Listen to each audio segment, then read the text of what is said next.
Thank you. Good afternoon, everyone. I really want to thank Mr. Rathan, Prof. Amber, and all the organizers for this lovely event and inviting me to have the pleasure to talk to you today. So I'm a consultant anesthetist in Leicester. I work with Mr. Rathan on a regular basis, and I'm going to talk today about the pre-op assessment of thoracic patients. As Mr. Benjamin Franklin 100 years ago said, by failing to prepare, you are preparing to fail.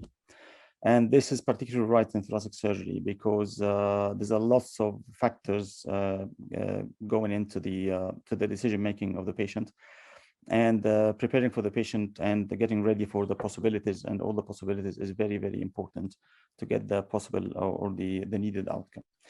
Just to give an idea about where we work in Leicester City, which is 100 miles northwest of London. And the hospital, Glenfield Hospital, is actually in the northwest of Leicester. And it's one of the oldest ECMO centers in the UK and in England. This is in average numbers. We have 7 lists of cardiac surgery per week, and every list around in average 3 cases per list. So with a small calculation, we do around 1,000 or a little bit more than 1,000 cases annually. It doesn't sound like much, but we are actually doing all the range of thoracic surgery from bulectomies, wedge resections, lobectomies, up to LVRS, APDs, and endotracheal valves and coils. The cohort of patients we will usually work on are usually high-risk patients, usually old with other comorbidities, with ASA classification, American Society of Anesthesiologists classification 3 and 4. We do more VADs than thoracotomies, as this is the trend in the world nowadays. We do more paravertebral blocks for VADs operation than epidurals for thoracotomies. Thoracic epidurals, this is the main gold standard pain control we do in Glenfield. And most of these patients are going to high dependency unit, which is a level 2 care rather than intensive care. Just to give you a quick idea about the journey of the patient before coming to the hospital, actually. So basically, the patient is always seen by a general practitioner with a GP in the community. And when the GP is suspecting a surgical intervention needed, he refers the patient to the surgeon. And then this is when the patient comes to the hospital and we do the pre-op assessment. And then we decide whether to go for surgery or not. I just wanted to point to the cancer pathway because most of the lobectomy patients are cancer patients. And according to the NHS guidelines, the cancer pathway from the day of suspicion of this patient might have cancer to the day of treatment, or at least a decision been made, it should be not more than 28 days. In normal circumstances, when it's not an emergency case, the patient can wait for weeks to be seen by a specialist. But to speed up the process, there's a cancer pathway, and as soon as the patient is suspicious of having cancer, especially lung cancer, ideally he should have been dealt with within 28 days, including all the investigations, pre-op assessment, etc. And this gives us a very small window to try to optimize the patients before surgery. It's needless to say that the earlier the detection of cancer, it's much better. This graph simply shows the patients who are detected or diagnosed in stage 1 cancer. They have a 5-year survival rate around 50% or more. If you look at the right side of the graph, if they are diagnosed late, around in stage 4, when the cancer is already disseminated in the body, you're talking about a very, very low survival rate, 5-year survival rate, which is almost 0%. But unfortunately, with all the efforts which have been made to try to get this patient as soon as possible to surgery or to treatment, we still have quite a big number of patients who are actually diagnosed late for various reasons. And we hope in the future we get these patients as early as possible to get treated. Now, when the patient comes to the hospital, so they are seen by the surgeon. There are, the surgical workup done, including X-rays and CT scans and imaging and stuff. And then there's an MDT meeting about the patient, and then the patient comes to surgery. During this process, our role as anesthetist is to do a preoperative assessment. And I had the pleasure, actually, to be running a preoperative assessment clinic for high-risk patients in Glenfield. After a long fight to have a place in the clinic department, etc. And I think, and hopefully Mr. Rathan will agree with me that actually this is a very good step forward to try to optimize things before surgery and to try to make a plan in a timely manner. Obviously, we have challenges. We will talk about it in a second. But the main aim of this assessment is basically to classify the patient to a high risk, intermediate risk, or low risk. So the risk assessment is very important because according to the risk assessment, we can make a plan, and this plan is shared between the anesthetist, the surgeons, and the patient, and any other parties involved, including intensive care, as we will talk in a second. So the challenges that actually we facing as anesthetists, actually this high-risk surgery, any intracavitary operation, including thoracic surgery, is considered as a high-risk surgery. The patients are high-risk patients, most of the cases. So most cancer patients or thoracic patients are usually patients in older age. They having comorbidities, they are COPD, smokers, heart disease, etc. So our role is to try to reduce the risk as much as possible.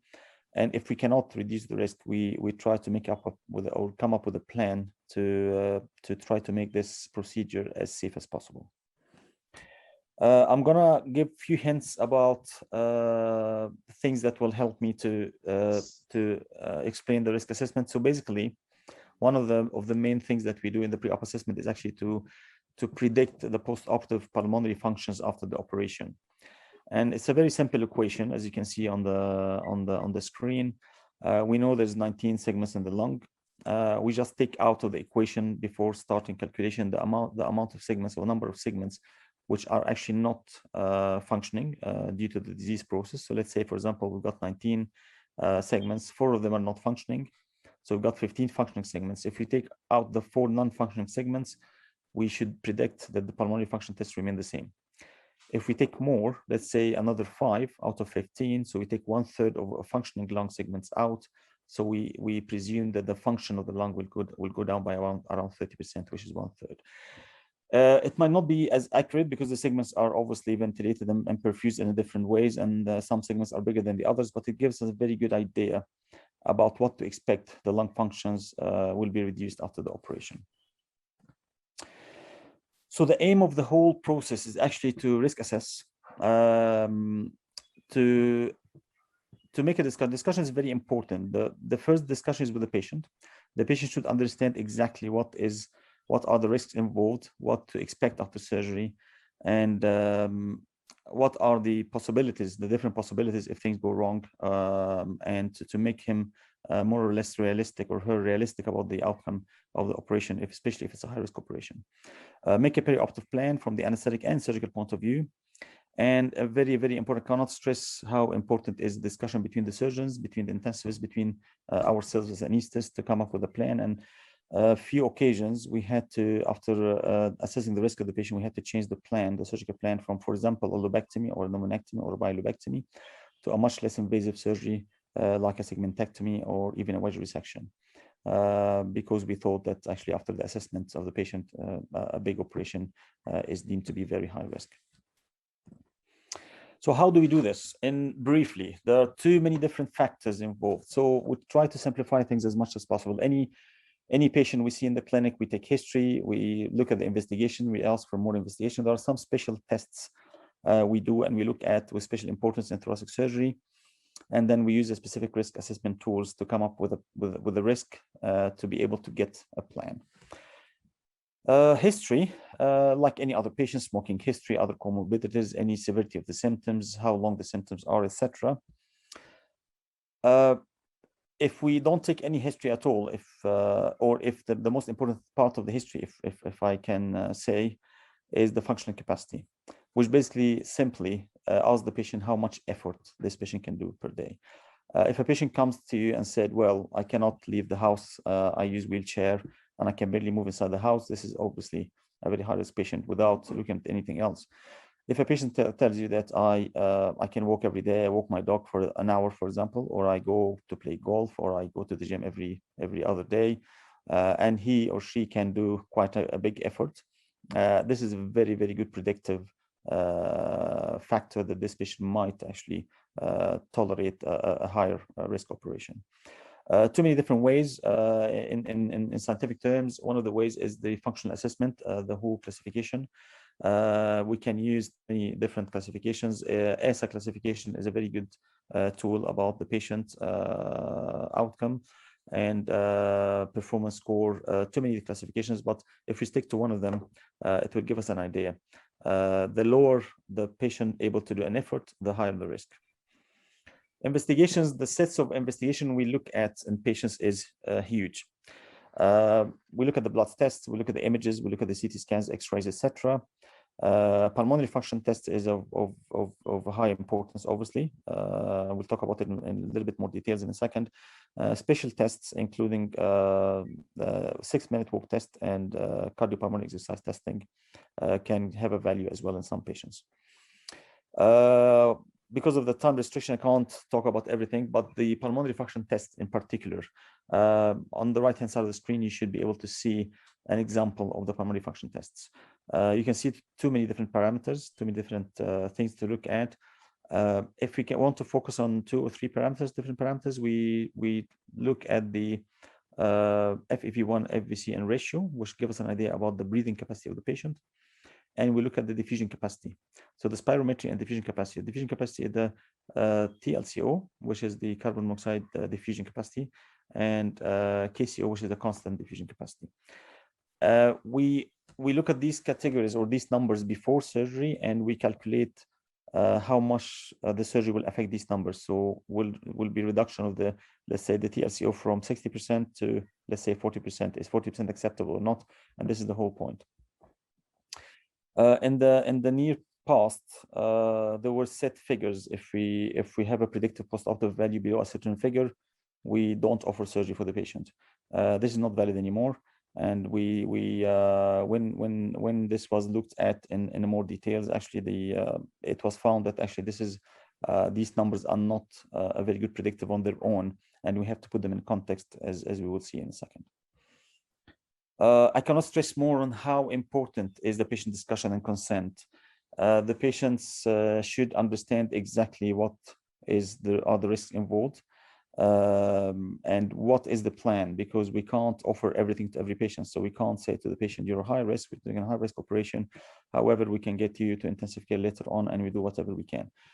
These should be shared with intensive care doctors and other colleagues before actually telling the patient what are we supposed to do and what to expect later on. So if I want to summarize, the outcome would be risk stratification. So we categorize the patient into a low risk, easy, we go forward, no problems. High risk, we'll talk about this in a second. And most of the patient will go into the medium category or intermediate category. And these are the patients that we can do something about it. We try to optimize the patient before surgery if we can. It's a bit difficult in cancer operations because we have a very limited time. We can postpone surgery, we can ask for more investigations, etc. Very, very rarely we cancel the patient or we don't offer surgery. In the last 8 years of my work at Glenfield Hospital, I canceled probably 2 or 3 patients before surgery because they were too frail to have anything done surgically, unfortunately. And this decision has been made after discussion with colleagues and looking at everything in particular. We always try to help as much as possible the patients, but if we think we're doing more harm than good, there's no point of going ahead. Now, this seems to be a little bit complicated. We'll try to simplify. So this is the latest guidelines, which is came up around 2010, and I believe there's no other newer guidelines in the risk assessment of thoracic patient. And these guidelines were published by the British Thoracic Society and the Surgical Society of Cardiothoracic Surgeons here in the UK. So basically, to simplify it, it's just 3 questions we need to answer. What is the risk of having a post-operative cardiac event? Because still the main killer in the perioperative period is the myocardial infarction. What is the chances that this patient might die during the operation or the early perioperative period, which is up to 30 days after surgery? And if the patient will not have major complication or die, what are the possibility of this patient? What are the function of this patient, or how the quality of life would be, which is the post-operative dyspnea level?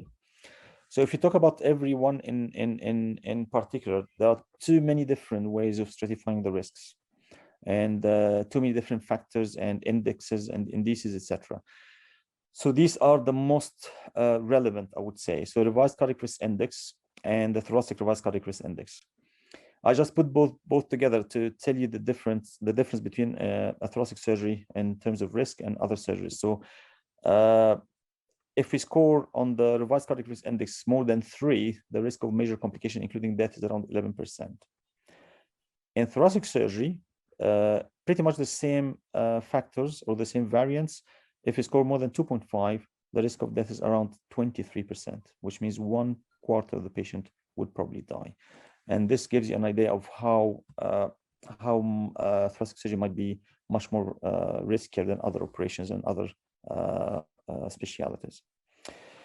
And now mortality. So according to the guidelines, if you go back, they endorse the Thoraco score. However, there's a lot of or a few publications about the specificity and the sensitivity of Thoraco score, and it's a bit complicated to get this Thoraco score in an easy fashion. However, it will tell you an idea, gives you an idea about the mortality risk in percentage.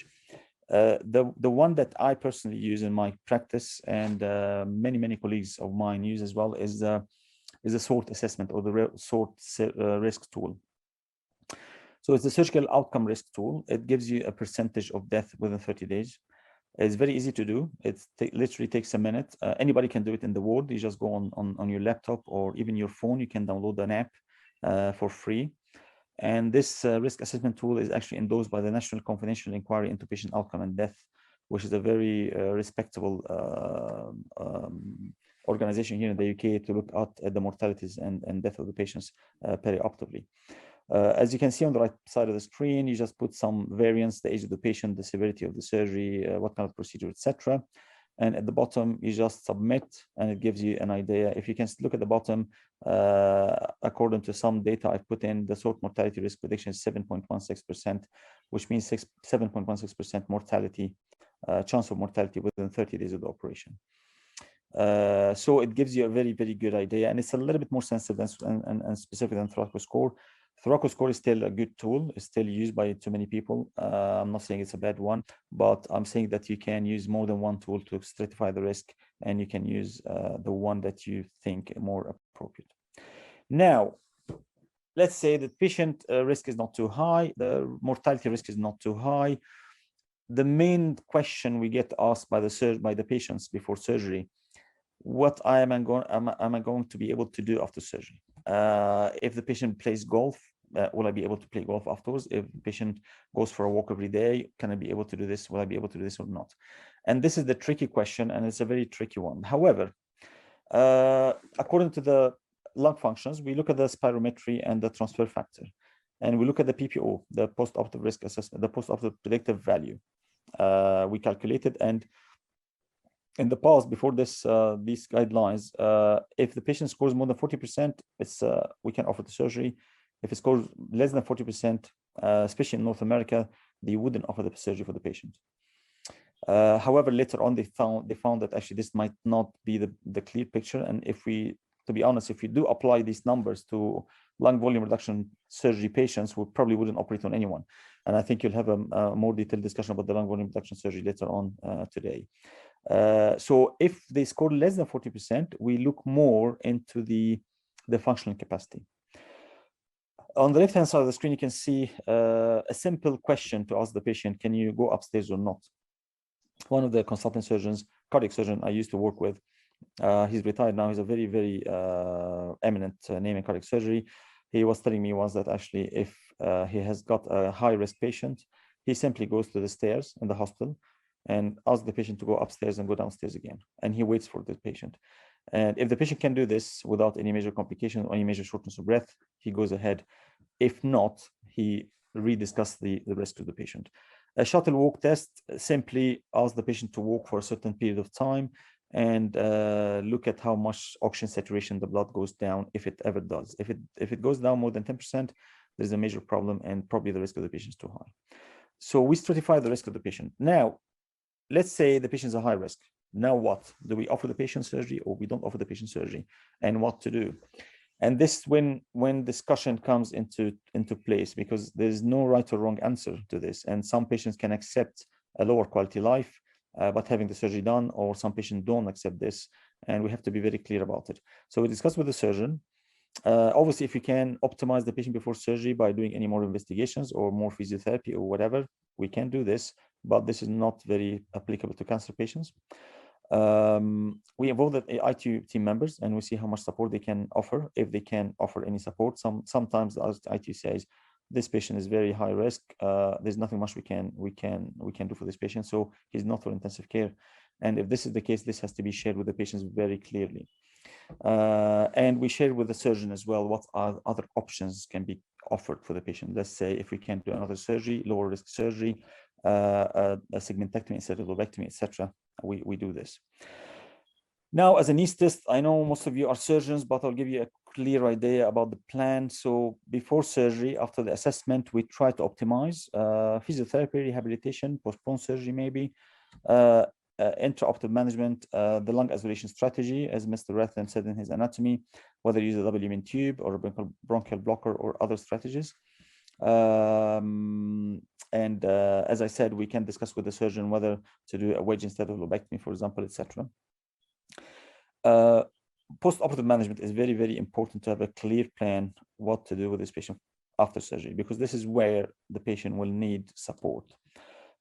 Most of our patients go to a high dependency unit, which is a level 2 care, which means it's a little bit less care than intensive care. So they don't offer invasive ventilation. They don't offer inotropic support, but they offer physiotherapy, oxygen therapy, CPAP, monitoring, 24 hours monitoring, and more intense nursing care. And again, very crucial for thoracic patients, especially for LVRS patients or patients with borderline lung functions.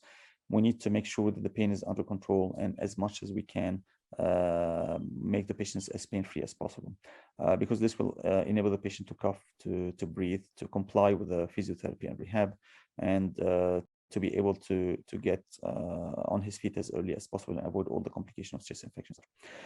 What we usually do in Glanville is for thoracotomies, we tend to do thoracic epidurals. For ventricular assisted, for video assisted thoracoscopies, VATS, we do paravertebral block and PCA, patient controlled anesthesia. And if for any reason we can't do either, the other option is to have a wound effusion catheter, which is subcutaneous wound effusion catheter. So we can inject local anesthetic around the wound and give a PCA for the patient along with the regular painkillers. Now, I'll give a very, very small hint about lung volume reduction surgery, because this surgery is not offered in all the centers, and I'm very pleased that actually I work with Mr. Ratham and other surgeons in Glanville, and they do this surgery. The reason I'm actually want to share this with you is actually these patients are usually very, very high-risk patient, very poor lung functions. We actually do this as a palliative surgery. So we don't cure the patient, we just improve the symptoms. And if we apply all the numbers I talked to you through the risk assessment, probably all these patients will fail, unfortunately. So this needs a special consideration, a special discussion, very good teamwork, and we have to be very clear to the patient what to expect after surgery. We started this recently in Glanville to operate on patients for thoracic surgery without invasive ventilation, so without positive pressure ventilation. So, for example, I mean, the CT scan on the right-hand side of the screen is probably a little bit exaggerated of what we see normally, but we can see such patients with many bulges, and I think you all agree, if we do positive pressure ventilation for such a patient, I think this patient will end up by having bilateral pneumothorax and probably tension pneumothorax, or maybe even bronchopleural fistula. So anyway, so we use now supraglottic device, which is LMAs or iGels. We leave the patient breathing spontaneously, and to avoid positive pressure ventilation. I had the pleasure to go with Mr. Rathanam to China, to Guangzhou Medical Center. I can see Mr. Rathanam is smiling because it was a very nice experience. Actually, the Guangzhou Medical Center, and the person in the middle is actually Prof. Hay, and the person on the left-hand side is Mr. King Ang, one of our colleagues, a surgical consultant. Thoracic surgical consultant. So basically in China, they endorse this non-invasive or spontaneous breathing thoracic surgery for a long time, and they do pretty much all surgeries, including tracheal resections. However, this does not always apply to our cohort of patients, because most Chinese patients, the main problem is actually the weight and the BMI. Most Chinese patients are very tiny, thin patients who can't tolerate being spontaneous breathing for a while. If you have a certain BMI of above a certain level, this can be tricky in prolonged operation. But having said that, we did few patients, and I think hopefully we'll be able to publish the data soon. We did few operations, and some of them were lobectomies and pretty much invasive. I apologize for the quality of the pictures because this was taken in theater. So this is an example of a patient who was spontaneously breathing, having a surgery in Glanfield. The screen on the left is the hemodynamic monitor screen. You can see the entitled carbon dioxide. I apologize for the units because we use kilopascal in the UK, probably in Egypt we use centimeter water or millimeter mercury. So the numbers, so CO2 of 6.6 is pretty much on the higher level of normal. Says 100% blood pressure and ECG. On the right-hand side of the screen, which is more importantly, this is the patient spontaneously breathing under thoracic surgery. So pressure is around 2, which is not too high, tidal volume around 300, 400, and respiratory rate of 10. And usually, this is the aim is to avoid high pressure and positive pressure ventilation. And this spontaneous breathing patient can we can talk about it for a while. So for time reasons, part of a table block, we do this in Glanfield very regularly, pretty much every